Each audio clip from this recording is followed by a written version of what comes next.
इन young authors के बारे में हर किसी की है अलग अलग राय और एक और यंग ऑथर नजर आए हाल ही में अपनी बुक लॉन्च करते हुए। क्या है इसमें खास, जानिए आप। जिंदगी के अनुभवों को कई लोग किताबों में उतारते हैं। कुछ के अनुभवों की एक लंबी कहानी होती है तो कुछ की कहानी छोटी सी जिंदगी से प्रेरित होती है और इन किताबों को पढ़ने वालों की भी कमी नहीं। तभी तो मार्केट में हर रोज नई किताबें आती रहती हैं। और अभी की खास बात यह है कि शुक्रवार को प्रेस क्लब में पंचकुला के 20 साल के एक यंग ऑथर निखिल मखीजा ने अपनी पहली book you me and our relationship को रिलीज किया और इस मौके पर चीफ गेस्ट रहे एक और well known young author Ravindra Singh, जिन्होंने बुक की सक्सेस के लिए उन्हें बेस्ट विशेस भी दी।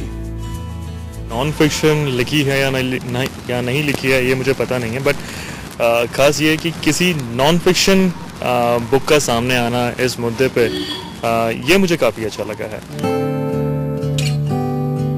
You me and our relationship सामने लेकर आई है आजकल की पीढ़ी की basic problems, love and depression. तो निखिल से ही जान लेते कि ऐसा कौन सा किस्सा था जिसने इन्हें ये किताब लिखने के लिए प्रेरित किया। इसमें कुछ काफ़ी मिस्टेक्स जो मैं खुद रहता था उसमें मैंने कोशिश करी है कि हाँ ये चीज़ बाद में मिस्टेक्स करने के बाद तो पता चल ही जाता कि वो मिस्टेक्स थी। तो मेरे को रियलाइज़ हुआ कि हाँ वो चीज़ अगर मैं ना करता तो शायद बेनिफिशियल रहता। तो फिर वो मैंने सारा इंक्लूड करा है एंड कईयों की खुद की मिस्टेक्स, दूसरों के पॉजिटिव पॉइंट एंड रिसर्च, तो काफ़ी कुछ कोशिश करी है मैंने कि अपनी तरफ से एक कंप्लीट बुक बने। निखिल का कोई लिटरेचर बैकग्राउंड नहीं है। वो इस वक्त कुरुक्षेत्र यूनिवर्सिटी से बीटेक कर रहे हैं। लिखने का शौक इन्हें शुरू से नहीं था, मगर आसपास की समस्या ने इनके दिल पर इतना गहरा असर छोड़ा कि इन्होंने इसे किताब की शक्ल दे दी। वो मैंने बताया था कि मेरी एक फ्रेंड थी and she was on the verge of suicide, so that time I wanted to do something bigger to stop this and I wanted ki like there must be many others out there who are feeling the same thing, so I wanted ki like there should be a book, but obviously there cannot be a single book based upon just suicide, and obviously no one, at least not the one who's on the verge of suicide, will like to buy this book upon anti-suicide. So I wrote this book related to love, and then at the end of the day the biggest chapter was based on suicide and how one should not commit such a step. इस किताब को निखिल ने 8 महीनों में पूरा किया है।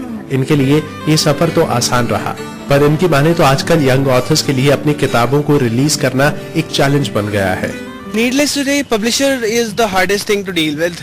There are a lot of publishers. Many of them ask you to invest in your money, and since most of them are college-going students, so it's hard to arrange so much of amount. But if you write well, if you are writing for say 3-4 years, then your writing style improves gradually, and then you are able to convince at least some publisher who is ready to publish your book without taking any investment from your side. इस point in time पे जितने young authors आज आ रहे हैं उतने शायद ही कभी आए हों, और जितने पब्लिशर आज उनको पब्लिश करना चाहते हैं वो भी शायद ही कभी आए हों जितने आ रहे हैं। बट फिर भी जो तादाद है जो यंग ऑथर्स की, जो wannabe और डेब्यू ऑथर्स हैं, वो बहुत ज़्यादा है, और उनको सही प्लेटफॉर्म प्रोवाइड करना, सही तरह से एडिट करना, उनको मार्केट में लॉन्च करना। सिर्फ पब्लिशर का काम सिर्फ ये नहीं है कि एक किताब आई, छाप दी और पब्लिश कर दी, जो कि आजकल टियर 3 टियर 2 पब्लिशर्स के साथ इस तरह से हो रहा है। बात है रिस्क लेने की। क्या पब्लिशर उस ऑथर के ऊपर अपना पैसा लगाना चाहता है? क्या उसकी वो मार्केटिंग उस लेवल पे जाके करना चाहता है? अगर ये हो तो बहुत अच्छी बात है, बट ये सबसे मेजर चैलेंजिंग पार्ट है। निखिल ने इस किताब को रिलीज तो कर दिया है। अब देखने वाली बात ये है कि उनके द्वारा किए गए दावे कितने सच साबित होते हैं। कैमरा पर्सन कुलजिंदर सूद और सरिता नेगी के साथ Nikhil Verma, day night news, Chandigarh.